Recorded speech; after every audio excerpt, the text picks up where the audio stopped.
नमस्कार, आप देख रहे हैं सुपरफास्ट बिहार झारखंड और मैं हूं आपके साथ सुकन्या सिंह।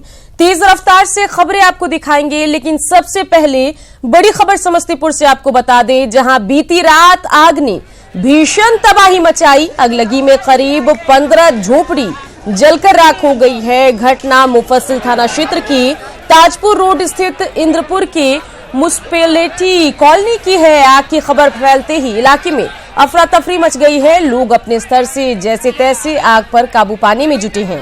ग्रामीणों का आरोप है कि आग बुझ जाने के काफी देर बाद दमकल कर्मी मौके पर पहुंचे, तब तक गरीबों का सब कुछ खाक हो चुका था। करीब 3 घंटे बाद आग पर पूरी तरह से काबू पाया जा सका।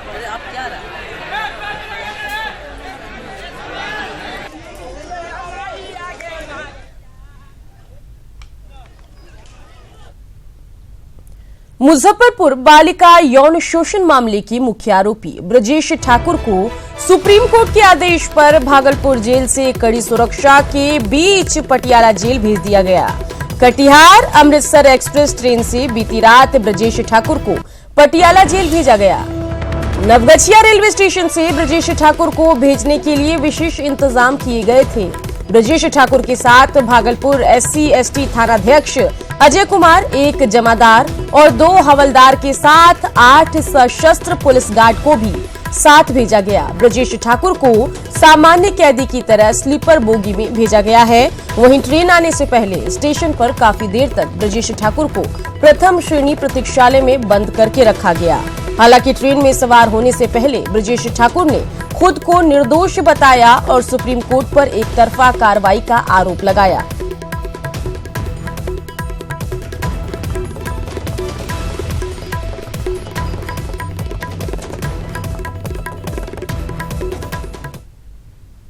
दोस्तों, सीबीआई एक पक्षीय कार्रवाई कर रही है जी। सीबीआई गुमराह कर रही है। पिछले 3 नहीं लिया, चलिए हो गया इसको अपना जीत साबित करना चाह रही है। अच्छा, बच्चियां मेरी बेटी थी। किस रूप में टॉर्चर किया जा रहा है? हमारे पूरे परिवार को गिरफ्तार किया जा रहा है। मेरे परिवार को अरेस्ट किया जा रहा है। सभी अकाउंट सीज कर दिए गए हैं। तो चलिए, इन अहम खबरों के बाद अब देखते हैं बिहार झारखंड समेत देश दुनिया की खबरें सुपरफास्ट अंदाज में। मुख्यमंत्री नीतीश कुमार आज गोपालगंज के दौरे पर रहेंगे। सीएम बैकुंठपुर के मानटेंगराही में बृजकिशोर नारायण सिंह पॉलिटेक्निक कॉलेज का उद्घाटन करेंगे। इस कॉलेज की आधारशिला भी नीतीश कुमार ने ही रखी थी। 5 एकड़ में फैले इस कॉलेज के निर्माण पर 45 करोड़ की लागत आई है। कार्यक्रम से पहले डीएम सहित कई अधिकारियों ने सुरक्षा व्यवस्था का जायजा लिया। कार्यक्रम में जिले के प्रभारी मंत्री मंगल पांडे के अलावा जय कुमार सिंह और महेश्वर हजारी भी मौजूद रहेंगे। दलितों और महादलितों के बीच पैठ बनाने के लिए गया में जेडीयू के सम्मेलन में मुख्यमंत्री नीतीश कुमार पहुंचे। इस दौरान ये बताने की कोशिश की गई कि दलितों और महादलितों को सम्मान और संवैधानिक अधिकार नीतीश सरकार की वजह से ही मिला है। सीएम ने माउंटेन मैन दशरथ मांझी को दिए सम्मान को याद करते हुए मगध के मांझी समाज को लुभाने की कोशिश की। साथ ही विपक्ष पर निशाना भी साधा। सम्मेलन में मगध प्रमंडल के 5 जिलों के कार्यकर्ता शामिल हुए। गया के सम्मेलन में सीएम की मौजूदगी की वजह जीतन राम मांझी और उदय नारायण चौधरी जैसे दलित चेहरों के पार्टी से निकलने से हुए नुकसान की भरपाई भी मानी जा रही है। सम्मेलन में पार्टी के कई नेता मौजूद रहे। गांधी मैदान में आयोजित जेडीयू के दलित महादलित सम्मेलन को लेकर युवा जेडीयू कार्यकर्ताओं में खासा उत्साह देखने को मिला। बैंड बाजे के साथ सम्मेलन में कार्यकर्ता जुलूस निकालकर पहुंचे थे। जन अधिकार पार्टी के संयोजक पप्पू यादव ने कहा है कि लालू प्रसाद चाहते हैं कि वे महागठबंधन का हिस्सा बने, लेकिन उनके ही घर के दूसरे लोग इसमें अड़चन डाल रहे हैं। पप्पू यादव ने कहा कि उनकी विचारधारा कांग्रेस के साथ है और अब कांग्रेस को तय करना है कि पप्पू यादव महागठबंधन का हिस्सा है या नहीं। इसके साथ ही पप्पू यादव ने तेजस्वी यादव पर भी परोक्ष रूप से निशाना साधा। लालू प्रसाद के माई समीकरण में महागठबंधन की सहयोगी कांग्रेस ने ही सेंधमारी की कोशिश शुरू कर दी है। इसके लिए एनसीपी से कांग्रेस में आए तारिक अनवर का सहारा लिया जा रहा है। कांग्रेस ने तारिक अनवर को मुस्लिमों को कांग्रेस से जोड़ने का मास्टर प्लान का टास्क दिया है।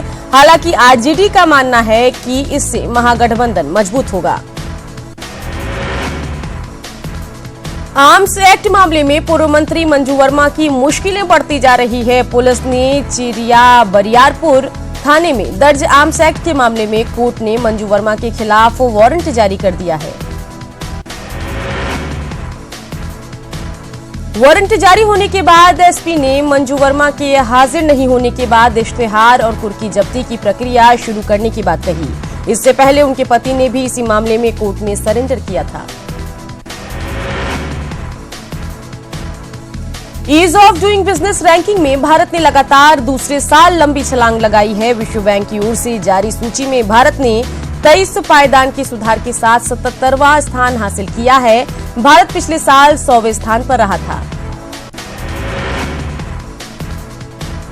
पिछले 2 सालों में भारत की रैंकिंग में कुल 53 पायदान का सुधार हुआ। इस पर प्रधानमंत्री नरेंद्र मोदी ने खुशी जाहिर करते हुए कहा, भारत की ईज ऑफ डूइंग बिजनेस की रैंकिंग में और ज्यादा सुधार देखकर खुशी हुई। Ease of doing business ranking में भारत की ऊंची छलांग पर सीएम रघुवर दास ने देशवासियों को बधाई दी है। सीएम ने ट्वीट कर कहा है कि प्रधानमंत्री नरेंद्र मोदी के नेतृत्व और नीतियों का ही परिणाम है कि भारत लगातार कामयाबी की बुलंदियां छू रहा है। झारखंड के 129 प्रखंडों में सुखाड़ की स्थिति को लेकर सीएम रघुवर दास ने समीक्षा की। तमाम जिलों से बारिश और रोपनी को लेकर 10 नवंबर तक रिपोर्ट तलब की गई है, जिसे जल्द ही केंद्र सरकार को भेजकर मदद की मांग की जाएगी।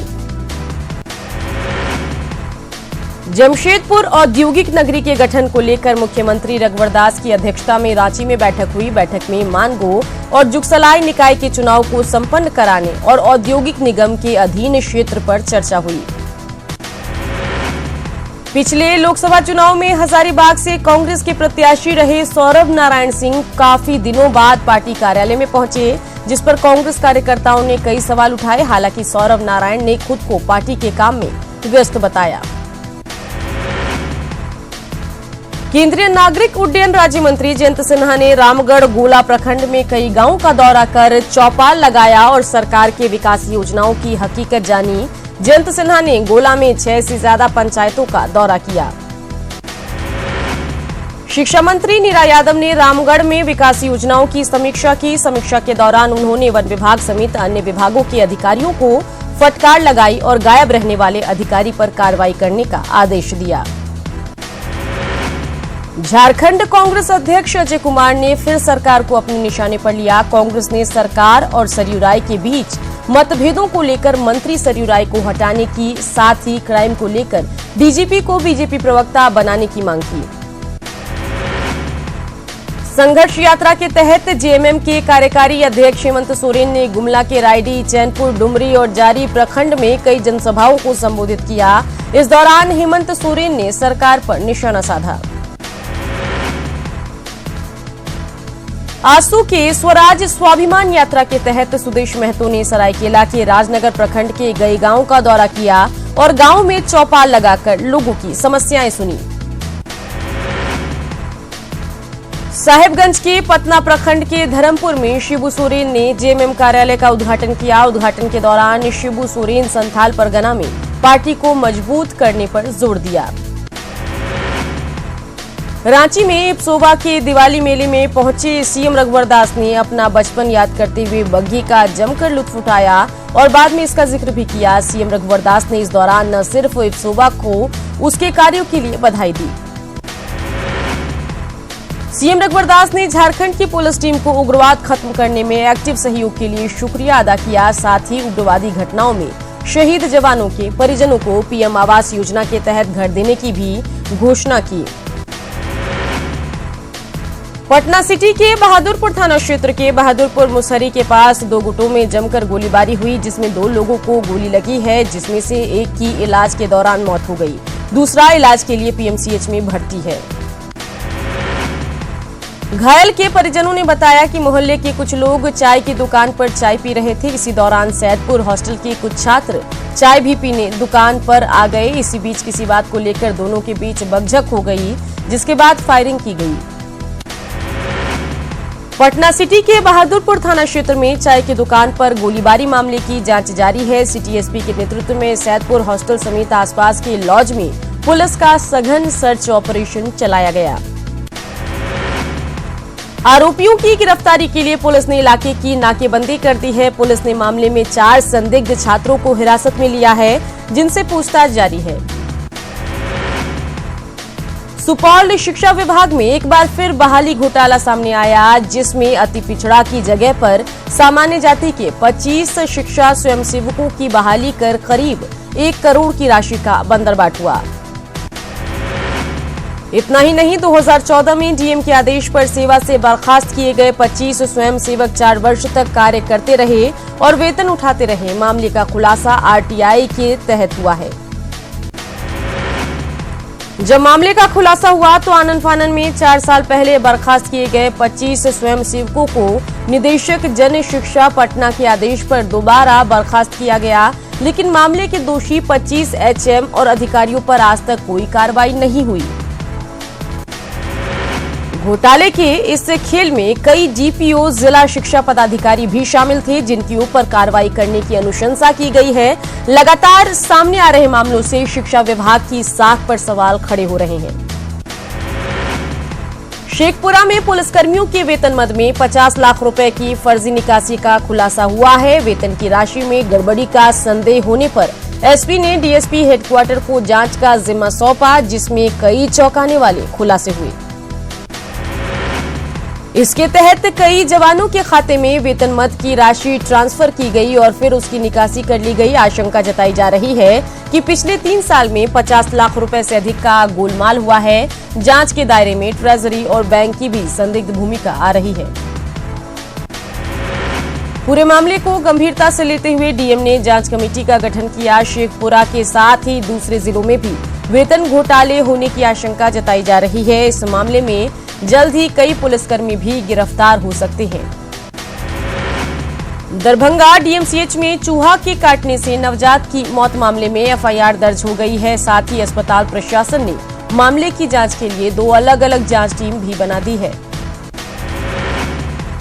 बच्चे की मौत मामले को लेकर सांसद कीर्ति आजाद झा ने स्वास्थ्य मंत्री पर निशाना साधते हुए कहा है कि स्वास्थ्य बिना जांच रिपोर्ट आए कैसे बोल सकते हैं कि नवजात की मौत चूहे के काटने से नहीं हुई। उन्होंने जांच को प्रभावित करने की आशंका जताई। रांची कस्तूरबा आवासीय स्कूल सिल्ली के शिक्षकों कर्मचारियों की लापरवाही के चलते एक होनहार छात्रा की जान चली गई।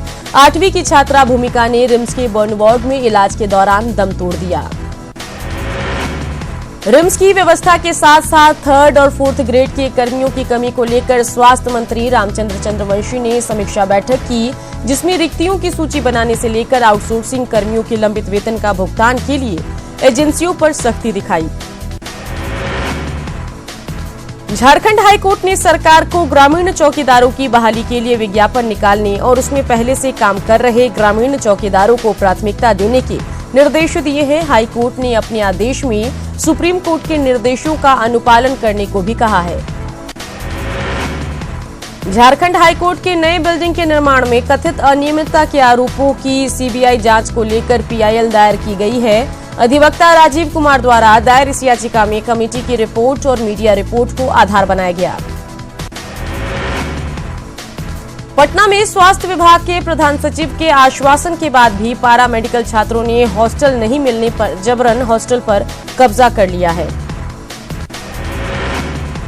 नालंदा मेडिकल कॉलेज के पारा मेडिकल छात्र छात्राओं ने चर्म रोग विभाग के पास बने भवन पर जबरन कब्जा जमा लिया, जिसके बाद एनएमसीएच के अधीक्षक ने तत्काल हॉस्टल खाली करने का आदेश जारी किया।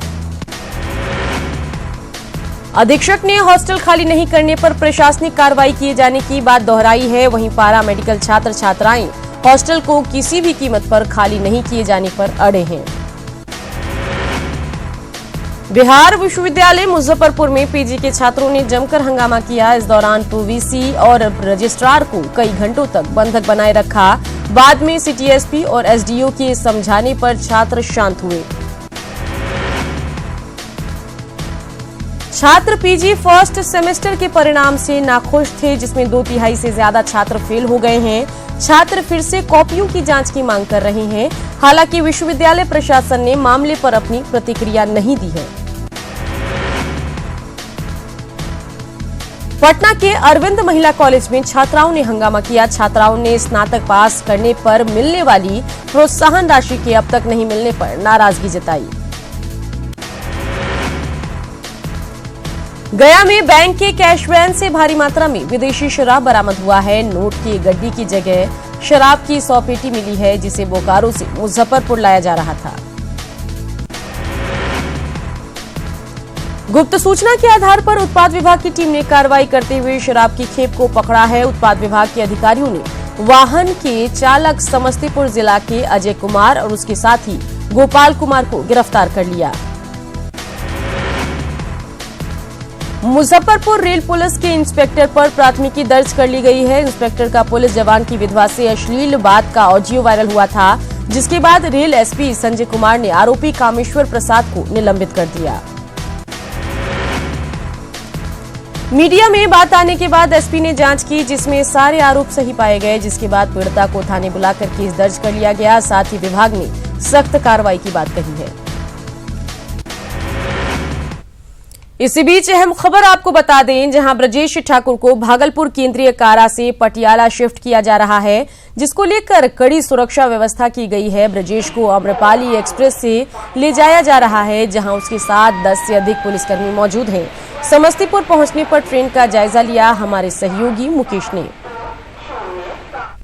सेंट्रल होम कांड के मुख्य आरोपी ब्रजेश ठाकुर को पटियाला जेल ट्रांसफर किया जा रहा है भागलपुर से। इस वक्त आम्रपाली एक्सप्रेस समस्तीपुर जंक्शन पर पहुंची है और मैं मौजूद हूं यहीं पर। आपको दिखाना चाहूँगी कि यहां पर इस वक्त ब्रजेश जी जो है सोए हुए हैं यहां पर, और काफ़ी यहाँ पर काफ़ी कड़े सुरक्षा व्यवस्था के बीच उनको रखा गया है। आप देख सकते हैं जो यहाँ पर सुरक्षा कर्मी जो है उन्हें ले जा रहे हैं, और यहाँ पर देख सकते हैं कि वो इस वक्त तो सोए हुए हैं। तो कुल मिलाकर कहा जाए कि जो सुप्रीम कोर्ट के आदेश के बाद उन्हें ले जाया जा रहा है और उसके बाद उन्हें पटियाला जेल शिफ्ट किया जाएगा। तो काफ़ी कड़ी सुरक्षा व्यवस्था के बीच उन्हें शिफ्ट किया जा रहा है। मुकेश कुमार, न्यूज़ 18 समस्तीपुर। और इसी के साथ इस बुलेटिन में इतना ही। बिहार झारखंड की बाकी खबरों को देखने के लिए आप लॉग इन कर सकते हैं हमारी वेबसाइट news18bihar.com पर, और झारखंड की खबरों को जानने के लिए लॉग इन करें news18jharkhand.com पर।